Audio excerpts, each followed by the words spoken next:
All right, people, we got a good feed. Good feed, Charlie. I want the camera. I want that little camera facing me. I'm sorry. Okay, people, if we're live, we'll be with you in a moment. Last adjustment's being made. All right. Try not to trip over all the cords. Okay, I think we're ready now. All right, Sammy, you got the cue? Cue it up. All right, here we go. Live from Houston, Texas, in the swimming water, it's Ginger Snap Wednesday with yours truly. Sammy is still loving the sun. Sammy, where's Ginger? Ah, there she is. Okay, hi everybody. We found her. Oh, hi everybody. Oh, hello everyone. Hello. We're going to be a little more proper this evening. Hello, Ginger. I say hello everyone. Good afternoon. Well, I mean, after yesterday, yesterday I got to apologize to Kimson. Oh, for calling her Samsung. Samsung, come on. Kimson's one of our moderators. If you're new to our channel, this is a live a channel that deals with how to become an acrylic painter. How to become a better acrylic painter. And it's unedited. And it's unedited. And just anything goes here, almost. But I'll tell you what, on a Wednesday like this, sometimes we do a painting, but tonight we're going to talk about the 10 landscape painting must-knows. Things you really need to know. 10 of the most important things you need to know when you're composing a landscape. Because eventually, at some point, you're going to get past, copying everybody else, and then you're going to start coming up with your own stuff. And maybe you took your own photograph and you think you might want to paint it. And there's some things that you really need to know. And also, when you're looking at another painting, even if you are dissecting that and duplicating it, it's important to be able to recognize some of these things. It will help you lay out your painting better. So we're going to have some fun things tonight. We're going to play our trivia game, art trivia game. If you hear this little sound, that right in my ear. Sorry. That will be the question of the night. You have won it 1 week with the GingerCookLive.Gallery art lessons. We have a studio over there where we have over 275 fantastic acrylic lessons back to, there's a whole bundle of just back to basic stuff you should know before you even start playing with it, and then keep going into the advanced lessons. But tonight, if John would be so kind, I'm going to just direct you. We're going to what we can learn from the masters, and this was important because it's not just landscaping must-knows, but what can we learn from some of these old dead artists, okay? It's just bless their hearts. What can we learn from them and our own work? Because there's no sense in reinventing the wheel that's already been invented. And these guys all went to art school and they learned it. And if you go back and you study the history of art, each generation learned it from the last, and art has sort of, has evolved from then. So I want to direct you to this charming sort of countryside painting with this cute little house. There's some little stairs going up here into the second story. There's a gal here, and she's kind of maybe going into the house. And off in the distance, if you can see that. John, if you'd be so kind as to really zoom in on this painting. May I do that? Could you do that for me? Really zoom in. You see, off in the distance, we have some hills, 2 layers of hills, and you barely see them. But overall, the sky isn't just white. There's some color in there. There's some very subtle colors. So the first thing that every good landscape has is some sort of color underneath it. You're painting over some color. Now, in some cases, it may be 2 or 3 colors, but there's always an underneath color, a way to prep your canvas with color. And so someone always says, well, I don't understand how you decide what color to use, all right? And the thing is, when you're looking at a photograph like this of a painting, try to find the color underneath the color underneath the color. And as you can see from the sky, this background in here is sort of a gray-blue, okay? That's sort of the color that was underneath all of this. And then I would say, as I got into the foreground, I would say the color that was in the color underneath, say most of this here, was a very, very dark green or dark blue. But this background, okay, was all done with a lighter color. And that was the first color that was allowed to sit there, and then everything else went on top of it. And I think that's, and if you're wondering, well, who is this cool painting, okay? I'm going to say this painting was originally done, let me put my glasses on so I can read it, by a gal by the name of Alfred, it's a guy by the name of Alfred Sisley, S-I-S-L-E-Y, and this is called the Heights of Marley. That is the name of this painting, and I love it. And I want to just talk about how this relates. Now you'll notice that the second thing and about a landscape thing that we want to know, and we're going to cover quite a few of these, is that the things that are farther away are less, they're grayer, they're more muted, they're less visible. That is what we call atmospheric perspective, where things get way out of focus. And you'll notice this back line of trees is way out of focus. You see that, and kind of muted. Now, one of the things we show you, when you learn from our acrylic lessons, is how you accomplish that. Doesn't matter if you did it in oils or if you did it in acrylics or watercolor, there's ways to do that. And I want to show you, for instance, in this barn painting that's coming up for our members. In fact, that's this week release. Please notice how these back mountains and everything have grayed out. All right, just wanted to show you that. So now, all right, so if that's something that, we know for sure, okay, so we know that, then what else would I say? So we're muting the colors off in the distance. And what does that mean, muting the colors off in the distance? Well, sometimes I'll talk to you about what I've been using the word gray, the color. But really what I want to do is I want my color wheel. And I want to show you that on the back side, we had never really talked about that, but we always talk about the front side of the color wheel. We don't really talk about the back side of the color wheel, all right? So when you get back here, these are different examples of, here's your color, and then here's the color with white, and then here's the color that's been muted with some of its complement and white or not, okay, or just the complement. So the complement is the color that's directly across it on the color wheel, all right?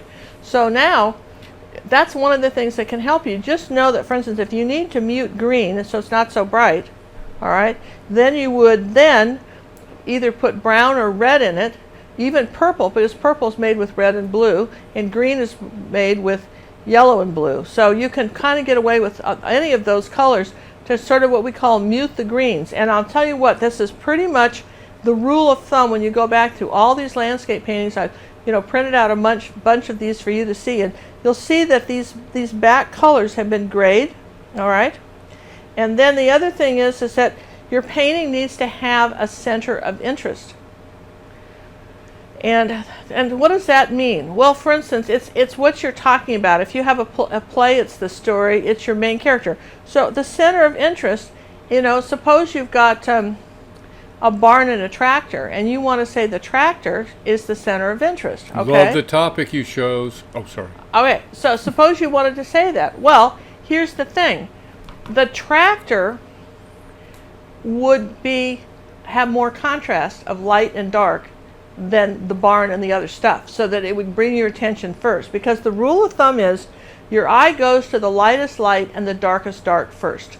So it goes to the brightest white and the darkest dark first. So if you mistakenly plopped little bits of black and white stuff all over your canvas, the eye you've wrecked it. Your eye doesn't know where to go. So, in this case, you see we've got our figure here, and the lightest thing on here is her hat. That's the lightest value, is her hat. Now, how do I know that? Let me show you. Here is a black and white drawing of that, and you see now, not drawing, but I printed it out in black and white. Now you see how much lighter her hat is. Now it's true that there are some light areas. There's this hat, there's this roof here, and a couple of these things, but these light areas are not next to anything dark, but the light area on her hat brings it back to the black on her dress or the dark of her dress. And so now we see here, and this is a really good example. Now you see how everything is sort of got contrast, all right? It's just not one monochromatic color. So one of the things you can do is just take your phone and take photographs of your picture, turn them into your paintings, turn them into black and whites as you're going, print out a black and white copy of whatever it is you're painting. Try to match the values, because sometimes when you're looking at color, you get so caught up in the color you don't see it. All right, so we're moving on out of this one. And I want to talk to you about this painting. Now again, this is a landscape. It doesn't have the atmospheric perspective because it's almost a close-up of this old mission, all right? But you'll see that there is a color underneath the color. In this particular sky, the color is the dark blue. And then as you come down here into this area, we're probably a rust brown. It's probably the color that's the bottom color, all right? We have a center of interest, okay? Following these rules, we have a center of interest. And that happens to be these flowers right here. They're the lightest light and the darkest dark. Can you kind of see it? Can you see that? These flowers are, but there is some wonderful light sources in this picture. Now let me show you a black and white copy of this. And these are probably all paintings that at some point we'll do a lesson from. Here's a black and white photo of this. Okay, now what's a little misleading, let me show you a larger picture of it, is that when you do the black and white, this yellow actually almost looks brighter than this, doesn't it? Okay, but however, yellow reads as light as white, and sometimes lighter. That's another thing you may not know. All right, let me show you the picture of the building again, all right? So even though it's sort of this yellow gold color, you know, and I guess there are little patches of white there, yellow reads as light as white when you're talking about a black and white. So when you're looking about your lightest lights and your darkest darks, it isn't just white. You've got to take into consideration the color yellow too, all right? Because that's a big player in it. But you'll notice that the real contrast, yes, there is a little tiny dark window here, but the real contrast is these flowers still, these flowers. So this, I would say this part is our center of interest. Now when you're talking about that, and I love this, and this particular painting is called the Mission Courtyard in San Juan Capistrano, and this was by an American artist called Cooper Colin Campbell. All right, done in the 1800s. American artist called Cooper Colin Campbell, and it's called Mission Courtyard at San Juan Capistrano. Now, I want to just talk to you a little bit about how to find your center of interest. Think about a tic-tac-toe board. All right. Now, I'm going to come down here like this. And we're going to come down here like this. Here's our canvas like this. You know, you make a tic-tac, well, probably more like this. Make a tic-tac-toe board, and your center of interest probably is going to be in one of these spots. Okay? Not in the center like this. Okay? It's not there. Unless it's a portrait, it isn't there. It's off to one of these sides. Okay? And that's a rule of thumb for photography too. Now, before we get going much more with this, I want to just, again, welcome everybody, give everybody a chance to catch up. What we're discussing this afternoon or this evening, is the 10 things, they're must-know things that landscapes must have that we can learn from the master artists, from these old dead guys, and what can we learn from them. And we're also going to talk about a game we're playing tonight. We're going to have a secret word. This is the last night for the secret words. I will make sure that there are 2 in case we have a bad connection. Here's the painting, the original painting that you can win. This is called The Proposal. The contest started with this video, all right? Now, there are 8 live, we're not doing any of the reality shows. This is just the live videos. Monday, Tuesday, Wednesday shows. Monday, Tuesday, and Wednesday shows, all right? So one of those, and there's 8 of them, and you have to have a secret word from each one, all right? However, we did a couple of these. We did a couple secret words from, in case you misunderstood or didn't get them all. We tried to make it kind of fun. John will have the form up to, this is the last night of the contest. John will have the form up on our website. Hopefully, when do you think that would be, John? Hopefully by tomorrow. Hopefully by tomorrow. And you must go to the form. Don't email us, please. Do not email. Do not use the contact us form. I have to have the system. He will have the form, and we'll make this very fair. If we have to just show you the form, and then we'll have a live drawing on one of our shows, and you'll see who wins it. And you're going, well, why you guys didn't you have the form done today? Surely, Could we share a picture? Can we share a picture? This is what happened to us today. I say this, us. You know, my ex-husband came back into town and to visit for a little bit. He's supposed to help us with the ACs. Got someone coming over tomorrow. And he noticed that we had a problem with the refrigerator. He says, do you have a Phillips screwdriver? I can fix it. And this is what he left us with. No kidding. This is what we have now. Is Zip. We have Zippo. This is just a totally gone refrigerator. So then we said, okay, so John and I don't know if we're moving. We didn't want to invest in a big fancy refrigerator. We just needed something that made ice. On the other hand, you know, we may keep living here. We may not. We don't know. We're really looking at Canada, you guys. And so we didn't want to get too carried away with the refrigerator. And so luckily for us, Best Buy was having a scratch and dent sale. We love scratch and dent And sales. we love scratch and dent. So we've got about 75% off, I think, by the time it was done it's almost that, maybe 70% off on this refrigerator. So, I mean, we really snaked. We don't know where that expression comes from. We snaked the refrigerator. We snaked the deal. Anybody know where that comes from? Yeah, we snaked this deal on this refrigerator. I sent you, and so it's a side by side. It looks exactly like the one that died. That's like 12 years old. That Cinnamon bought me, which I'm very sentimental about it because Cinnamon and John had bought me that refrigerator. It's very sad to see its demise, and so we got one just kind of like it for under $500. Come on, that's just great. We just so snaked it. So that was the good thing. Now the thing of it is that he was only going to be here my ex was only going to be here for a short time. So he said we should go down and get this refrigerator, and I'm glad we did because he's leaving again, and we needed some help getting it in the house. Well, then it didn't fit in the front door, and then you had to take the door off, and then we had to find a truck, and then nobody had a dolly, and then we had a big discussion about why we didn't have a dolly and how we used to have dollies in the past. And I'm sitting there wanting to slap him, going, doesn't matter what we had in the past. It's all very good. We had things that move things in the past. You don't got one now, do you? So what are you going to do about it? You've got to rent a dolly, go find a dolly, ask the neighbors for a dolly, but solve it. Right? Let's just solve it. So then we ended up, this took all day, and then we ended up getting into I'm sorry, I'm whining a little bit here, but then we ended up, I'm grateful for the new fridge, but then we ended up getting it as far as the kitchen before it was getting time to go eat dinner and the show starts. So now it's sitting, the new one is sitting like a big white beached whale in the kitchen. And now the doors have to come off of that fridge so we can get it in there and the other one out, and that's the story. But that had a happy ending, I think. It just put me way behind, though. It put John just way behind on everything, because that just sort of, Cinnamon always likes to use the expression, this burned up my day. I'm telling you what, somebody lit our day on fire with a torch, okay? And it's just so funny because, well, anyway, so that's what happened, but we'll get the form to you. Sorry, so someone is saying, gosh, she just talks on and stuff. But, people like to hear these stories. And honestly, I think we have a picture of the new fridge. I don't know if you've seen it or not. No, right. I didn't come through. I texted. Oh, you texted it to me. No, yeah, I sent it a message. Well, okay, so all right, so we see this. Now let's talk about these rules here. We're talking about rules for landscape painting. Okay, we're doing that. Talking about solo cup.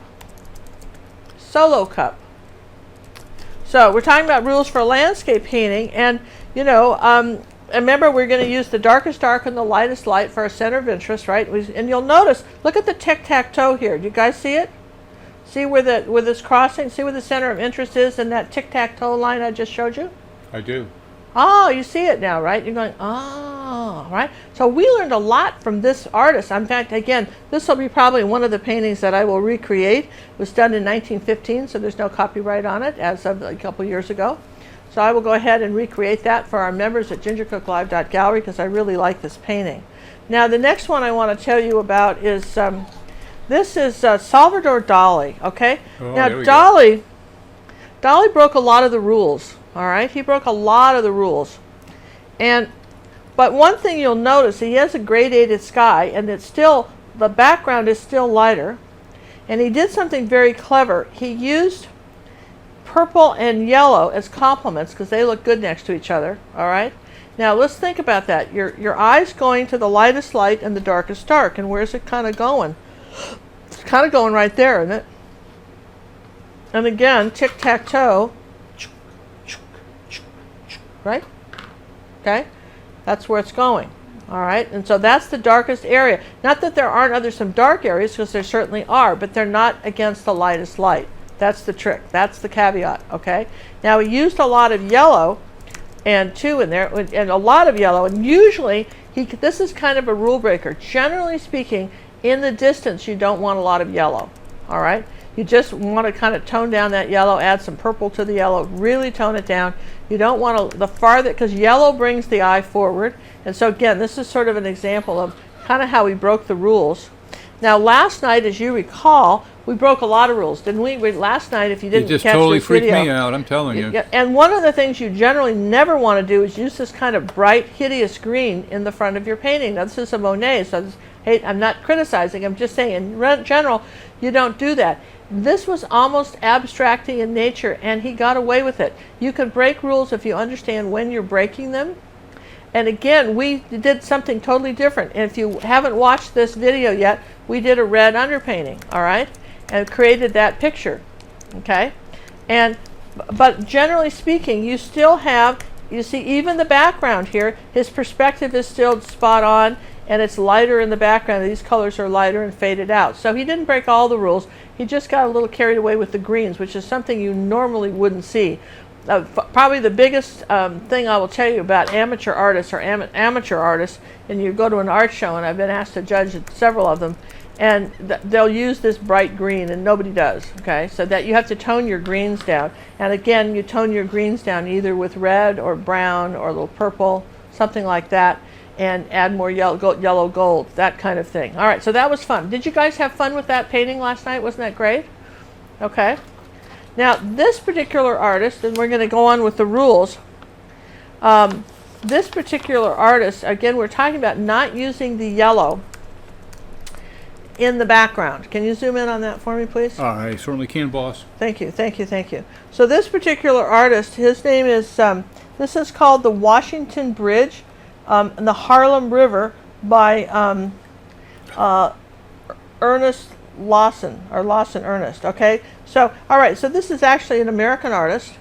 Now, what's clever about this, and it's really, really clever, okay, this is another one of our old dead artists, is that he used the complements of yellow and purple as shadows, okay? Now, one of the things that everybody likes to do is they like to use black when they're first starting out. Black comes in their kit, so it's kind of a cheat for them. But you'll notice that very little black is ever used in these master paintings, all right? They rarely, and particularly if you're talking about colors painting, very little black. And you see his shadows are in here, and they're beautiful purples and blues against the yellow, all right? And then he's got this dark up here, but if you're talking about the center of interest, it's kind of this bridge, isn't it? Right here? It's kind of hard for me to see, lightest light and the darkest dark. I think it's kind of this bridge. Kind of this bridge area right here with the little orange house and everything. Well, if you use the checkerboard, yeah. It's when and again, if you use the tic-tac-toe, you know, there it is, right? The bridge. Okay? And notice something else that's kind of clever. I see a lot of artists do this. G. Harvey was a famous one for this, too. See these little tiny, that's not a continuous line of highlight. There's always a light source, but see this little tiny bit of line, these lights on the tree? It's in little sections. You see that? Somebody else I know does that too. I do that too. That's who it is. Yeah, I do that too. But I mean, I do that because I saw those guys do it, and I think, you know, again, this is just stuff to be aware of when you're painting a landscape. These are things that you want to be aware of. See if I have another example of how that might be. I don't know if I do. So, but I mean, I try to do that for sure. Now, I'm going to just go on and so again, we want to avoid black to make the contrasting colors. And that's something that you don't want to use black as a cheat. So, okay, so I think while we're talking about that for a minute, let's have a trivia game. We're kind of discussing this. I want to paint this one too, John. I think this would be a beautiful lesson. Don't you guys think that would be pretty? So. After you gingerize it? Yeah. Okay, so I had number 4 for our trivia game. Oh, 4. That's a where? Okay, so you guys, if you're not aware of the trivia game, we've got this game of like 600 questions, art trivia. And I don't know most of the answers either, you know. And just this is the fun thing of being live. You can shout it out and play along with us, and you know, you can type in your answer, and then John will ask me, and I'll give you my answer. And it's what are we calling this? Beat the artist? Yeah, beat the artist. Beat the artist, right? Beat the artist. We have a question first here. Please, John, please, can you tell Ginger that the words she used mean nothing to us in the UK? It's an American thing. Oh. We'll go over that in a second. Okay. Which of the nationalities did Mark Chagall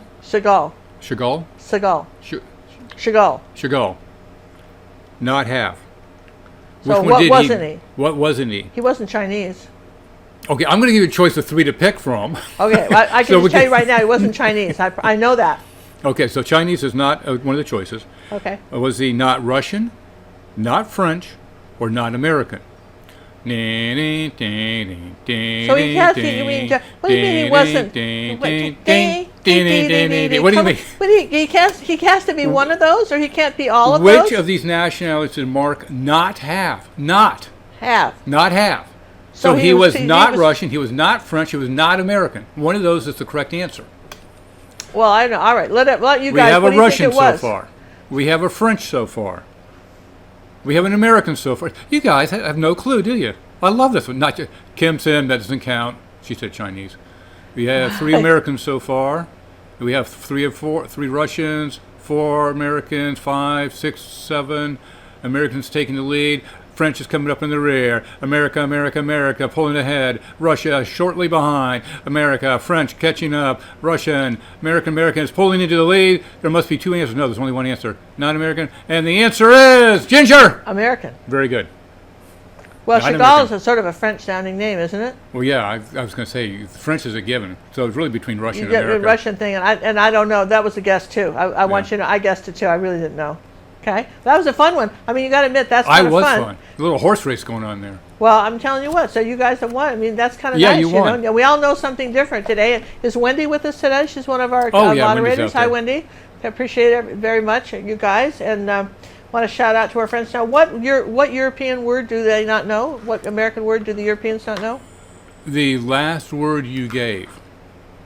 So let's talk about the. Oh, then let's just do a different one. We'll do 3 this time because they've never heard of that. Go wild. Let's go wild. Let's But do we're not going to 3. do it right now. Not so, right this second. So, We'll do 3 because. so don't worry about that. We're We going to won't throw worry in 2 about more. that. No, we're going to do 2 more. All right, let's. And they'll make more sense to everybody. Yeah, then we'll do 3 this time. So you can just only have to have 1 of those, but you have to have 1 from each session. All right, where's my paper? I don't have it. I give up. Where is it? Where's the had it. paper? Of course I had it. It was right there. It was right here. Ah, here. Ah. Okay, so do not use the bright yellows or bright greens in the distance. And now this guy kind of broke the rule on that a little bit, but they're not real bright. Here's an example. You guys seen John's bananas? Okay, here's bright yellow. Do you see the difference? Yeah. See John's bananas?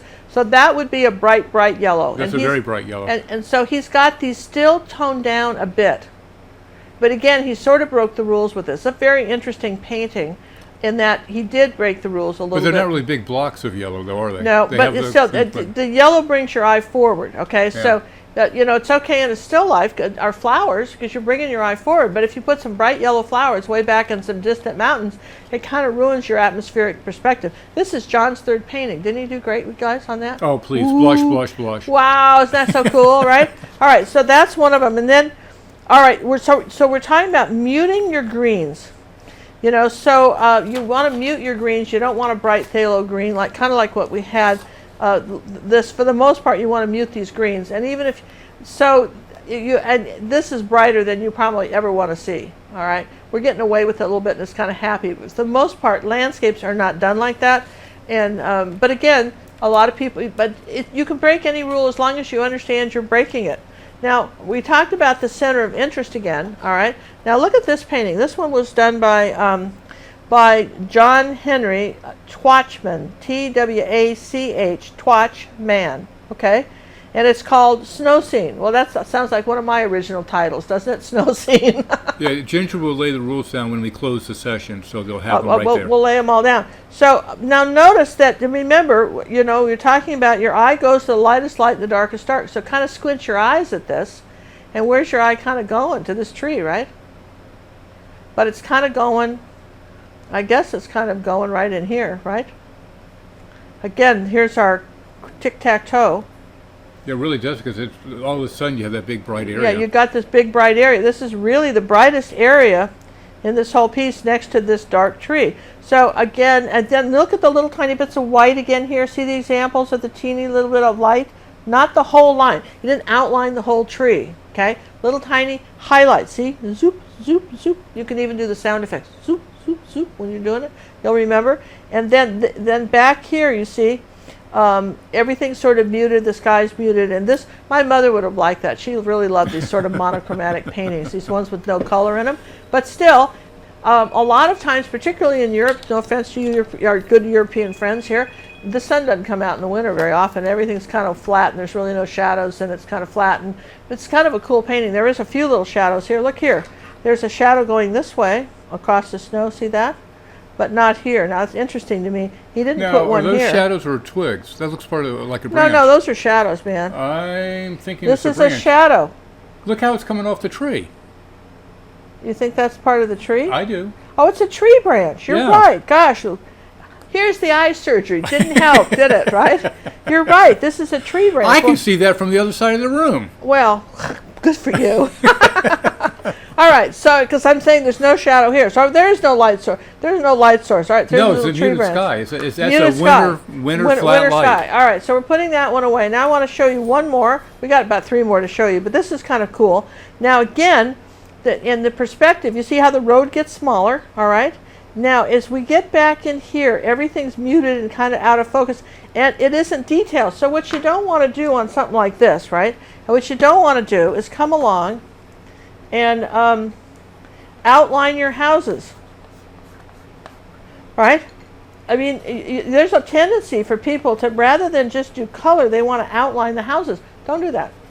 See, he didn't outline them, he just used color. And the farther you get back, there's going to be less of that. So you barely, there's a little house back here. Man, you can barely see it. Are we zoomed in on that? See this little teeny house back there? Can you kind of see it? I can just barely see it. Okay, you don't want me to tell you what that really is, do you? It's not a house? No. It is too. No. It is too. No. You know how they bundle up the hay when they scoop it all up? No, there's a roof there. This is a house, John. That looks like a bundle of hay to me. No, you're absolutely wrong. This is a house. Right there. This is I see the roof right there, and there's the little A-frame and the little window. That is a house. A window and everything? Yes. I want the same eye doctor that you have. I know. He did great. He's great, isn't it? That is a house, man. You guys can see it. See the little roof here? That is a house. Okay, Ginger. Thank you. It's a house. We'll say it's a house. But again, please notice the muted greens. There's none of this bright, happy green here. See, there's none of that, right? None of that circus green. And these are more of the muted greens, okay? And that's very important. And all right, so when we're talking about this kind of stuff, I love this painting. Look at this one. Isn't this just cool? We have more rules. Let me get the rest of the rules out here. All right, so we talked about avoid having little black and white bits everywhere so that you don't confuse the eye, because your eye's going to go first to the lightest dark and the darkest dark. And you're going to avoid that by taking a black and white photo of your picture as you paint along, and also a black and white picture of the one you're painting from your example painting, so that you don't end up with the values kind of skewed, okay? Horse. Are there rules that Ginger purposely breaks as a design element? No, but sometimes, but not often. And pretty much if we talk about our landscapes, for instance, here's a landscape with our garden steps. All right. Now notice everything's muted as you get back. The colors are muted. The bright yellows are up front. We have a soft yellow back here, but we don't have any bright yellow flowers back on these pots. So your brightest colors are in the front, and it gets softer and more muted and out of focus as you go back. All right, and that's the key. All right, so absolutely the key, and probably this right here, this area here, is probably our brightest bright and darkest dark right in here. So that's the main star. Yeah, it's probably the main star. Okay, but again, everything gets muted back. This is our garden series, and incidentally, you can go over to gingercooklive.gallery, and if you just want to have this one particular lesson, it's really pretty big. We have that in our store. And also, here's another one I'm talking about. This is another one. This was called Garden Party, and again, you see the muted purples. How do you mute purple? You add a little yellow to it. See this muted background colors, and then as we come forward, the grass gets a little brighter, but it isn't that. It's still in the chartreuse colors, not in the bright in-your-face greens. All the greens have been slightly muted, and that's important to know how to do. All right, even though there's a lot of greens in these pictures.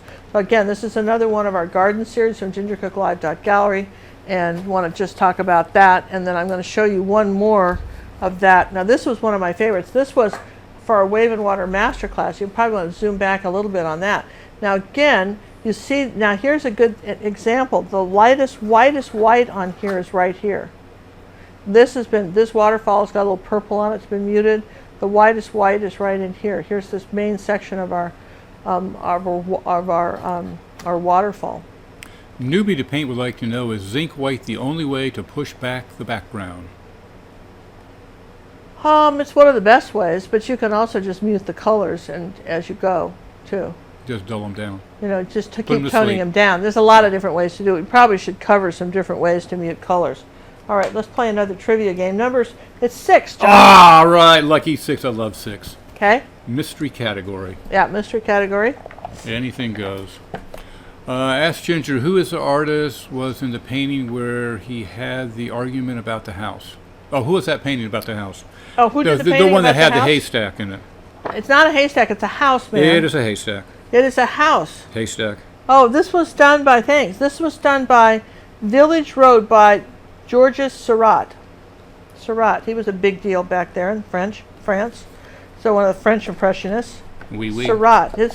Seurat. That's a really, that's a marvelous painting. It's all. Look at the little bit of orange up here but very muted up here on the tree. Then it counterbalances to the. Okay, so no, where's the lightest light and the darkest dark in this picture? Oh, like as if they can see. I got it microscopic now. Hold on a We'll second. blow it up. Then they're going to side with me, man. There's no haystack there. Lightest light and the darkest dark is where? Next to the darkest dark is here. Right there. So here's your tic-tac-toe, right? It's right in that lower right quadrant. Yeah, right in here. That's your tic-tac-toe corner. Okay? That's your lightest light and your darkest dark. He didn't go and then this is not as bright as this. The road's not as bright.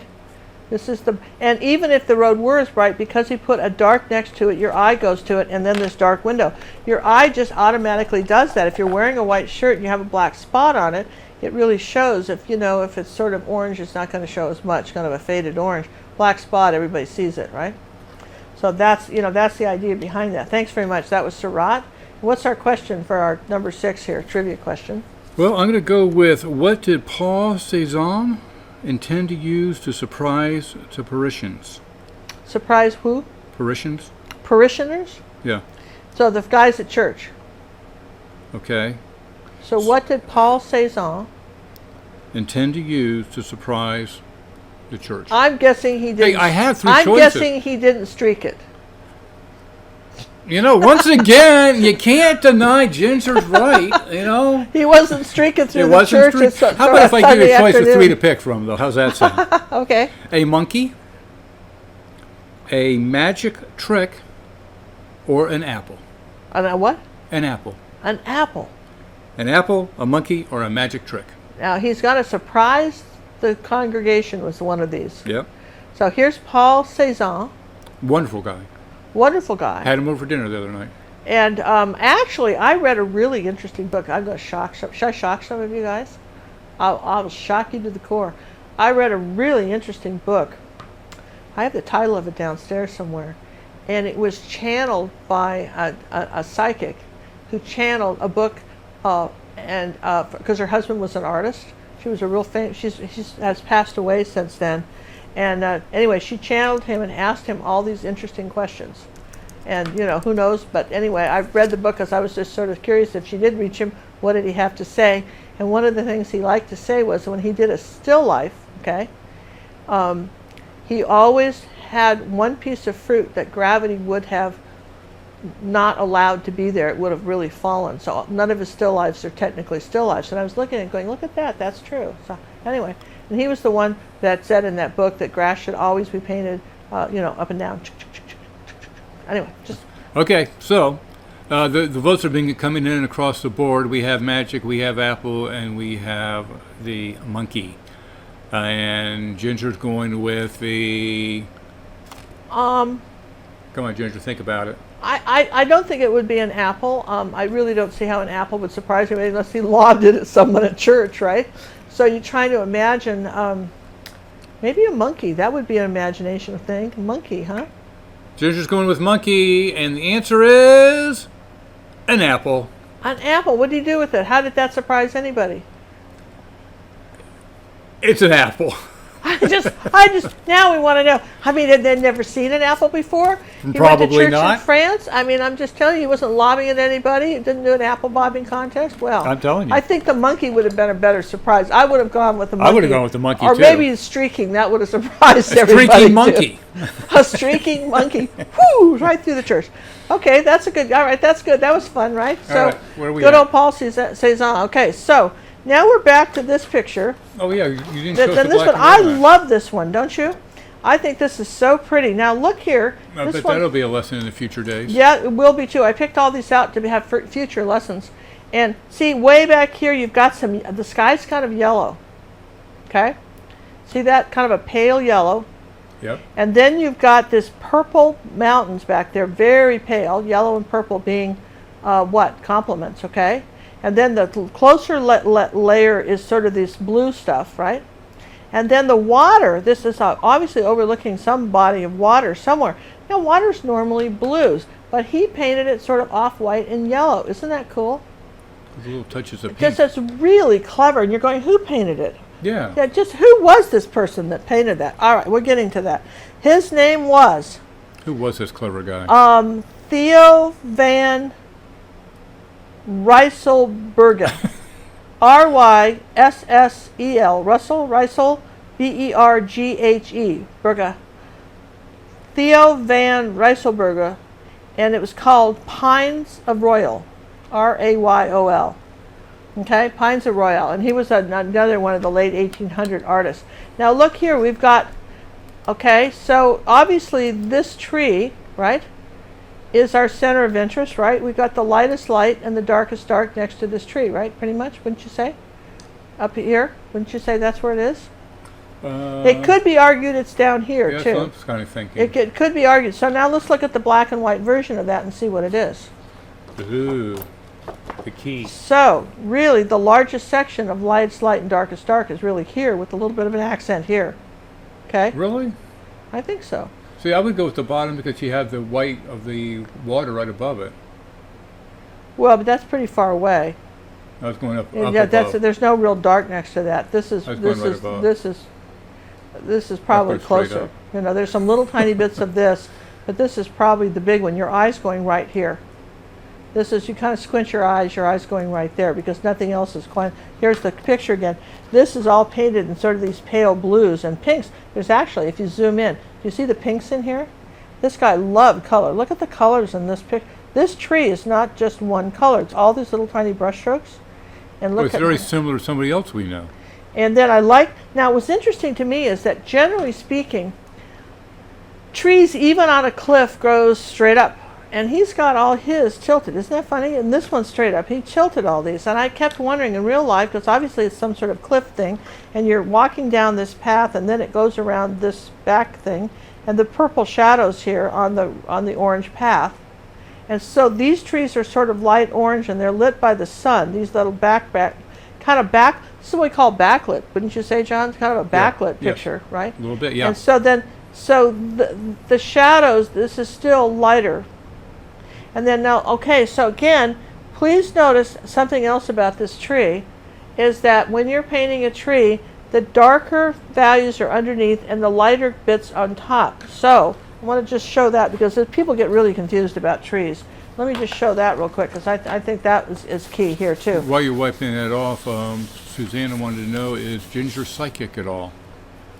I can be, but not the way my mother was. My mother passed away when I was a year old, Jean Dennis, and she was Harvard University's pronounced her 98% accurate. Somebody else, and she did readings for Arthur Conan Doyle and President Roosevelt and Albert Einstein, and I mean she was the big deal. And if I'm psychic, sometimes what happens with me is if someone has a question needs a solution to something, they come to me almost instantly. Solutions, and John is a very solution-oriented person. Okay, so I've got a tree coming up here like this, right? Crookedy tree like this, right? Ooh, a pink tree. We're doing pink here, okay? I like pink. And we got another one coming up here like this, okay? Everybody's with me. Okay, now, here's the deal. Here's the deal. Here's some green leaves. Kind of think of bonsai trees, right? Here's some green trees. Some of them come in front of our here like this. Maybe some are up here like this. Some are over here like this because we're not showing it all. Then we came across here like this and did something like this. Everybody's kind of happy about that, right? That's our tree, kind of your standard tree. Kind of not that different than this really if you look at it, okay? I mean, there's only so many trees, okay? There's thousands, but there's only so many people generally throwing pictures, okay? So now, you want to make sure that the lighter part of the of the green is on top, like this, not underneath. Everybody wants to put it underneath. You want it dark underneath, and the lightest part has to be up here like this, okay? And you can have another little bit of light here, but that's a separate branch. See, now you've changed what that was, all right?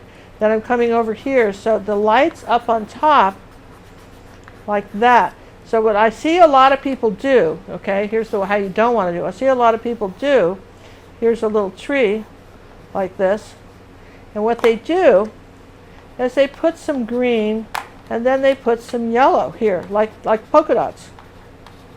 And then they wonder why their tree didn't come out. It's a rule. It's just a fast and true rule. The dark branches are underneath the dark leaves, the lighter stuff on top. Now, when you look at this again, see, zooming back in on this, right? All right, you can see exactly what I'm talking about, can't you? Light on top, dark here. Then back over here, the lighter leaves are on top. Even back here, the lighter leaves are on top, the dark's underneath. And if you can just remember that, that'll just save you hours of repainting and painting, repainting and painting, painting and painting, okay? Lighters, and even here, lighter on top, lighter thing, that kind of thing. And the nice thing about looking at someone else's work is they gave you a cheat sheet. It's like taking an open book test and someone giving you all the answers.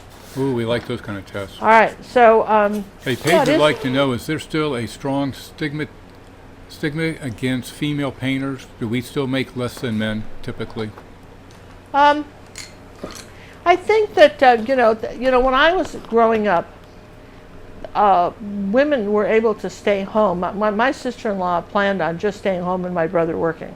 She didn't have a career planned out for her. That changed very quickly. But women stayed home, took care of the house. That was considered part of the job. And men worked, and women put on dinner parties, and you married the right woman because she would help you get ahead. John kind of remembers that too, right? That was what, you were supposed to marry the person that was going to help you get ahead. Okay? Absolutely. And you went to college to meet the person that would kind of get along with your peers, okay? That was Right. kind of that. And maybe it hasn't changed that much, but still, then suddenly, women started working, and it seems to me what happened was there was a glass ceiling that happened, that women were working, they were making less money, and so there was sort of a trend for that. Women were making less money, and it can back out a little bit on this for me, and they were making a little less money and in the workplace and like that. So it kind of did it for art too. I mean, if you think about American artists, almost everybody can remember Georgia O'Keeffe, and if you look at even the people that did well, women chefs, you look at what happened to, trying to think, that lady was on TV all the time with her cookbook, Julia Childs, right? You look at her movie, she didn't just suddenly appear on TV one day and was a star. I mean, that took some doing. All of that, just getting into the French cooking school was a big deal for her. I mean, they didn't even want to take her, and she was willing to pay.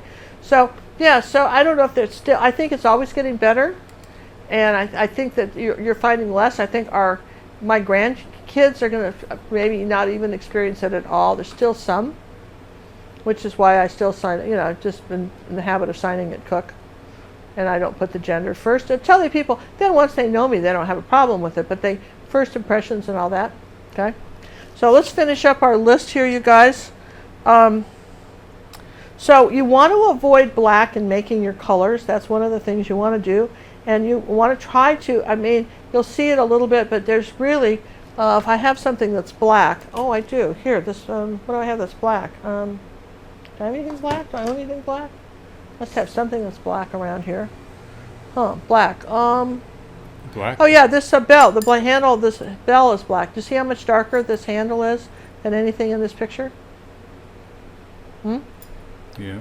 So sometimes Payne's gray is a form of black. It's ultramarine blue and black, but generally just black is not.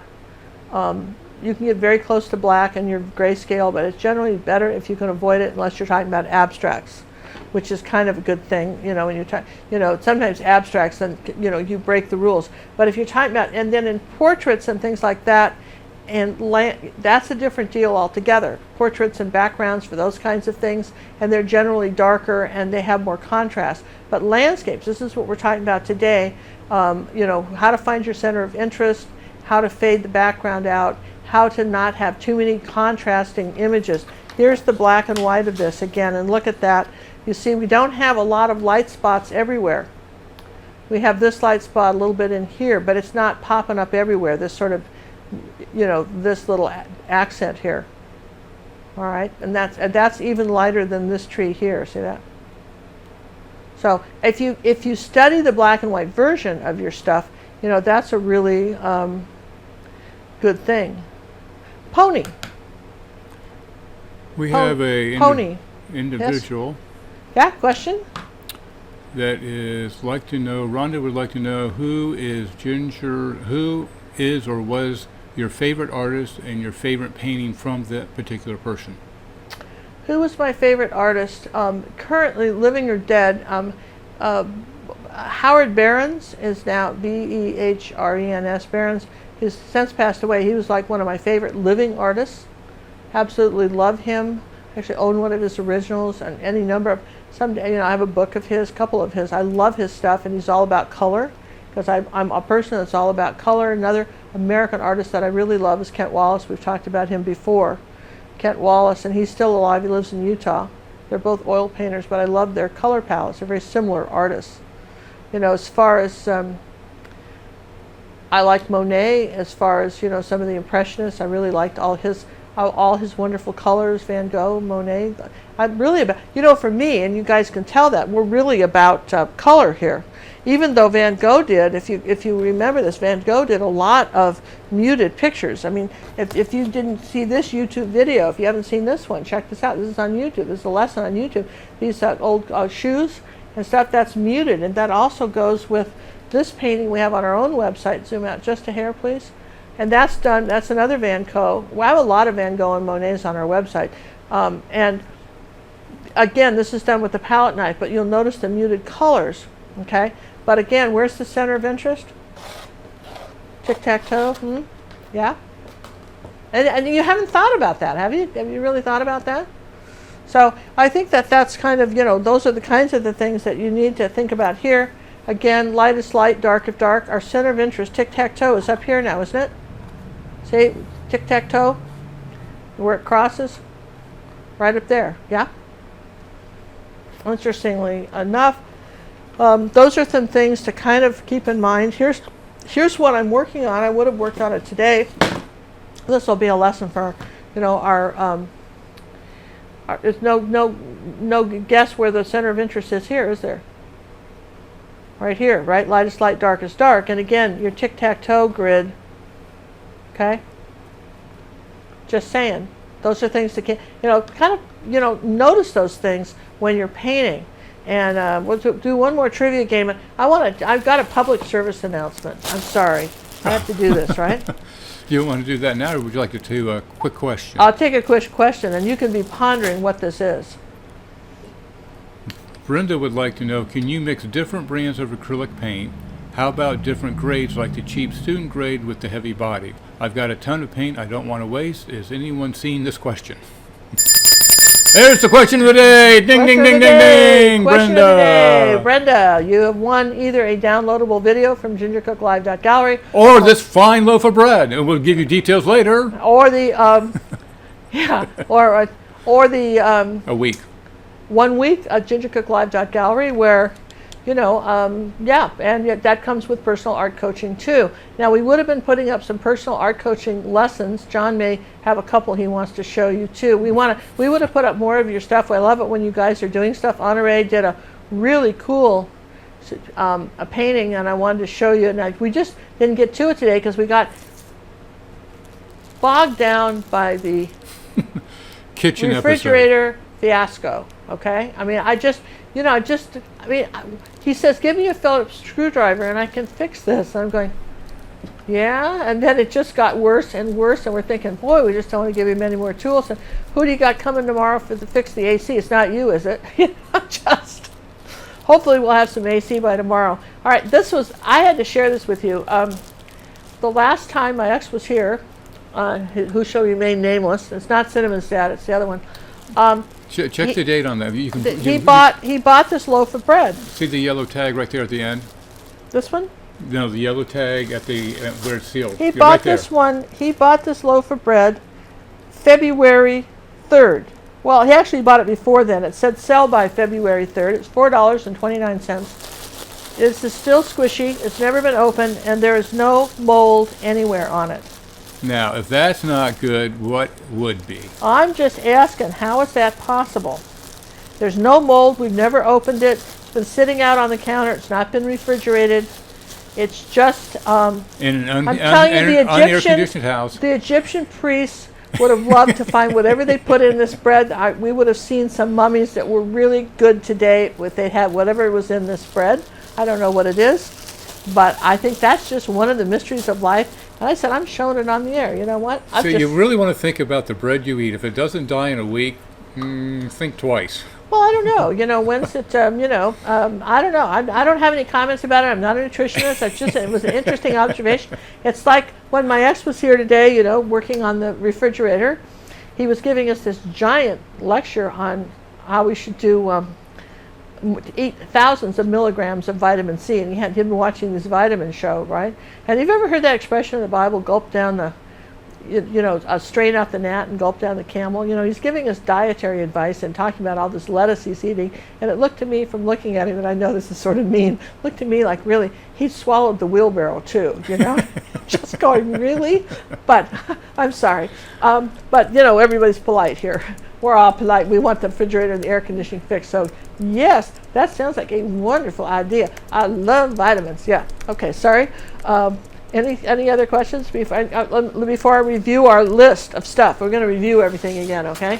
What we want to review on our landscapes, all right? We'll give it a big review. Big review. The big reveal review. Where's my favorite one? You want to look at that? Well, I want to just remind everybody. Oh yeah, you tell them about the last day of our auction. Yeah, you got to tell people.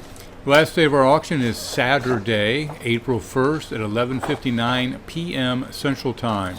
You want to check the auction often as it comes to a close. I will try to update it as quickly as they come in, whenever possible, because it's getting pretty heated out there. So you want to check out that. If you go to gingercooklive.gallery, in the upper right-hand corner, you'll see a black and gold logo. That is for purchasing, auctioning off some of Ginger's original paintings. Signed, sealed, and delivered from Ginger personally, with her autograph on it, a personal note, and a certificate of authenticity, a COA. Thank you for the commercial break.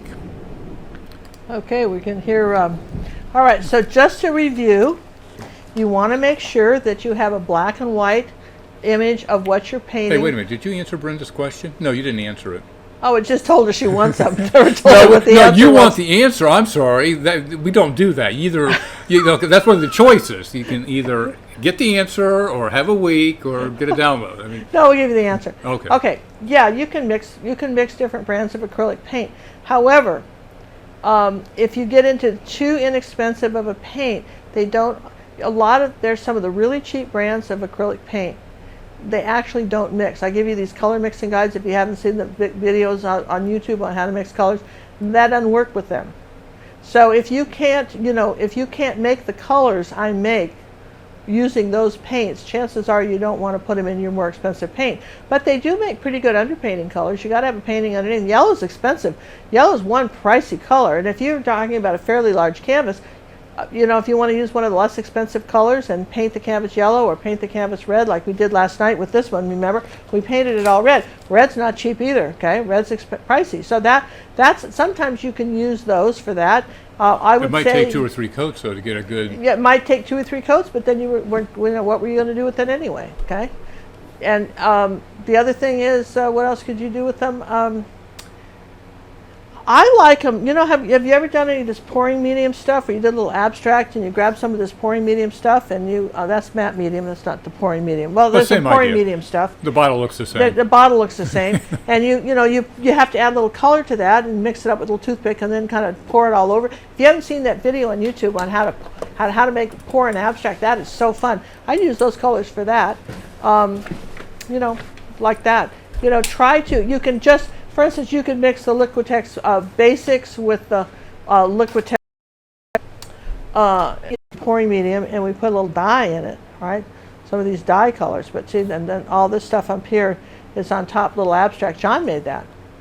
All right, little abstract, and That was done with pouring medium. Okay.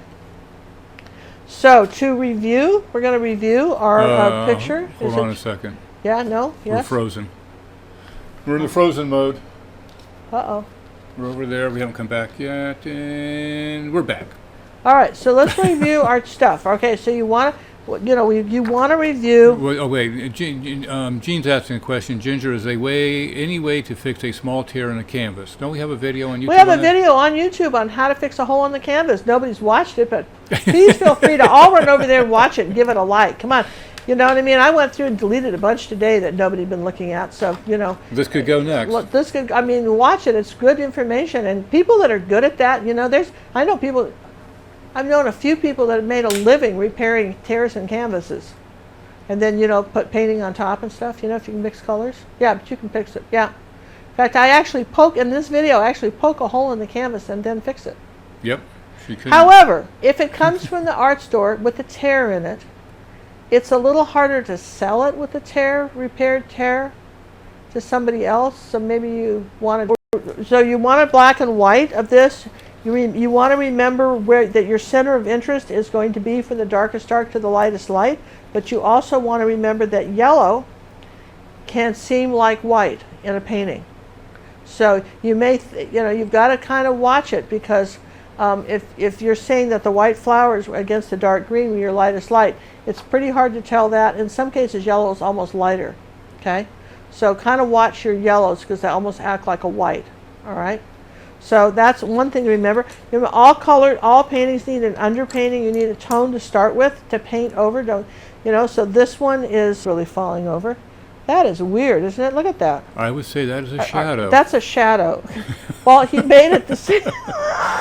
But again, I could be wrong on this one too, so I may have to let the bear answer this one. I'm sorry, I have a problem with this blue shadow. I would have done purple because it looks too much like the sky. I would have done purple here, not blue, because it looks too much like the sky. So in some mind, it could be that it is a shadow. You're right, but still, that would have been my choice. I would have done purple, which is a compliment. But then he didn't ask me either. But then he's dead, so it's too late to tell him.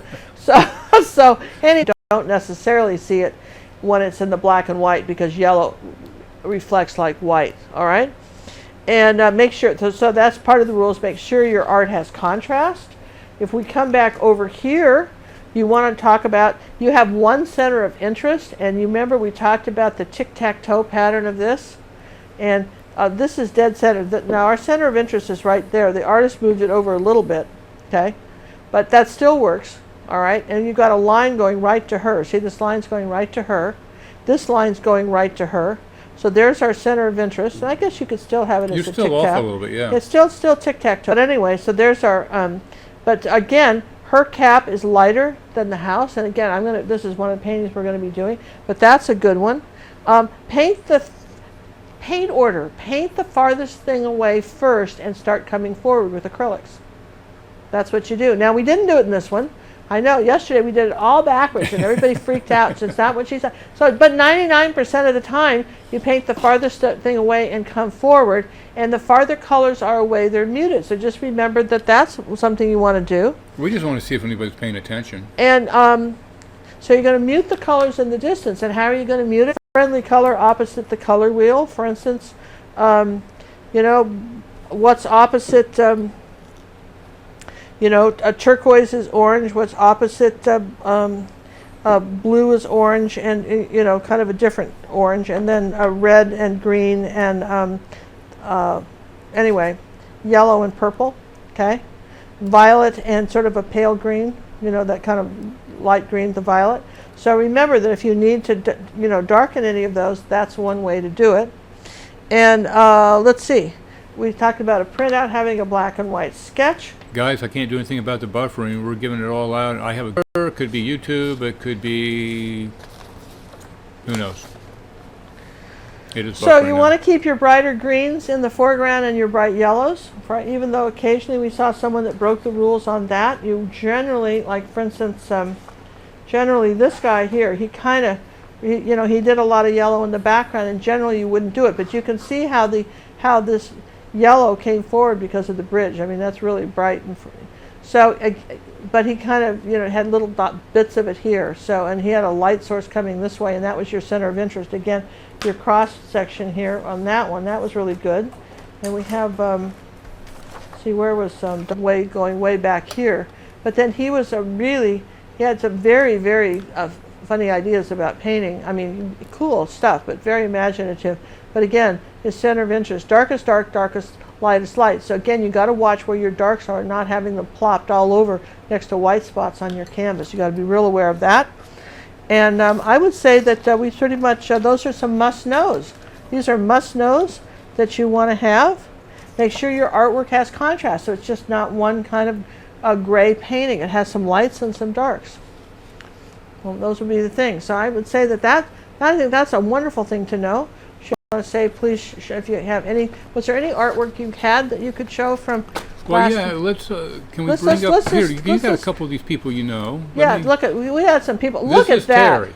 That's Terry did that Terry's that. Isn't that gorgeous? Now that video on how to do that is actually on YouTube. Isn't that gorgeous? Now this one. That's called Rosegate. I love that one. Didn't you do a great job on that? I really like, actually I like yours better than mine, kid. Yeah, that really, I like it better than the one I did. Really, and look, now notice how she's got the colors muted as the goes back. See, she's got the light on top of her leaves and, the dark underneath. She's got the highlight on the post. The post, that brick post is your lightest light and your darkest dark, and you see it's right up there. She didn't do a big bunch of white off to the right to confuse you. All those blues are muted. That's beautiful, Terry. It's just gorgeous. This is from Ola. Ola. Now, Ola never took this lesson. We don't have this lesson up, you guys. This was, she only watched me paint it on our Raz reality art show. There was really no talking about doing it. And I have filmed the lesson, and that will be in 2 weeks on our website, but she did this without the lesson, just watching me paint it. And I think she just did a beautiful job on that, don't you guys? And we just got to congratulate her. I think she just knocked that out of the park. Beautiful. In fact, if you want to scoot down, see? I mean, she really did a good job on that, didn't she? And I have since varnished mine, so it's got the colors are a lot brighter, all right? Because I've done a nice coat of varnish on hers. I bet she hasn't. You generally don't want to photograph your paintings before, after you varnish, so I bet if she varnished that, it would go even, those colors would pop even more. But beautiful job on that, Ola. We'll put the words up at the end, guys, so don't worry about that. And this was a Sunset Beach by Julie.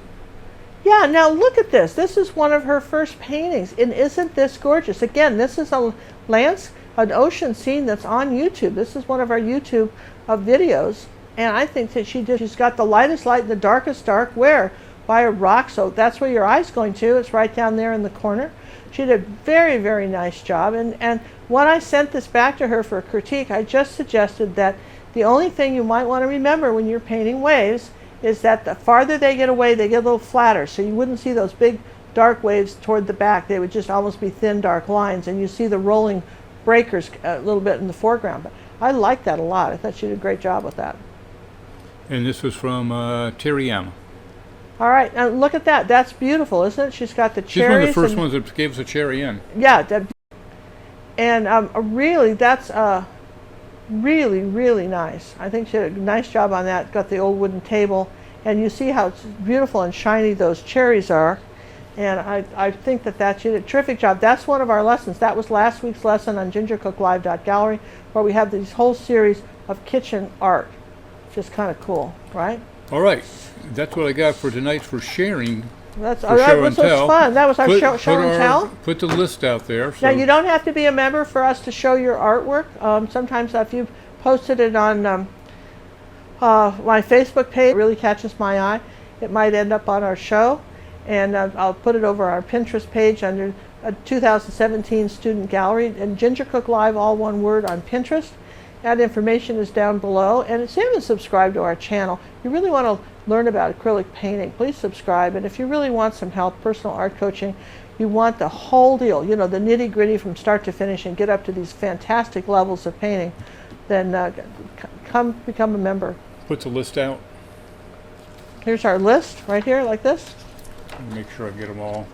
Yeah, here's our list, and we'll just put this out like this. I only gave you one. Yeah, but I did the other one. There's 10. There That's is what 10. I have all 10 on one page, sweetie. Oh, you did? Well, then no wonder I was confused. Wow, John, I'm so confused. See the numbers 1 through 10? I do. You're just amazing to me. I just telling you what, I am so impressed with him, aren't you guys? Oh, wow, my. just I feel a little bit. Every once in a while, I feel like Mr. Magoo. You know, I mean, I know the cataract surgery was terrific. I know it was, and you know, but it just really doesn't do a thing for translating English. You know, and just the English language or what you see. You know, it just doesn't. You know, years ago, John, there used to walk by our house, you know, our condo, and I'd wave at him every day, and then finally your dad came up and says, "Who's that?" And I says, "That's so and so." He says, "No, it's not." I said, "It's not?" He goes, "No." Do you know who that guy is? I had no idea. So then I just quit waving, and I know he must have thought, well, I offended her or something, but I was just horrified. I really thought I knew I was waving at. Anyway. So I'm waving at you. I don't know who you all are, but I'm going to wave at you. Give big art hugs from Texas. When this comes back on, if you want a chance to watch it over again, or please come back and give us some comments and some likes and share and subscribe. And one last reminder, this is show number 8 that has the 8th word in it. There were 3 words in it this time. You only need 1. You need 1 word from each form on our website, gingercooklive.gallery. If you enter it into the Contact Us form, they will not be counted. So don't do it. Give us when you want them to send it. You want them to wait for 24 hours to Wait send for it? 24 hours. Give us 24 hours to get that form up there, and then We'll have a button on the front page so you know it's ready. We'll say 8 special words. You know, and if you're not sure where it is, you can. I guess you can write and ask You can do the where Contact Us and ask where it is. Ask But where don't it give is, us the words but, there. and then we'll write, because if you send it in, we'll just write you right back. Okay. Say no. And you know, so we'll have that because we want to be able to share and give you what we're excited, and we're excited about that. So have fun, and see you guys next Monday, All right. or maybe thanks. Sunday if we have time. Thanks, everyone. Good night, Ginger. Good night, John. Good night, Sammy. Good night, Sammy. Good night, you guys.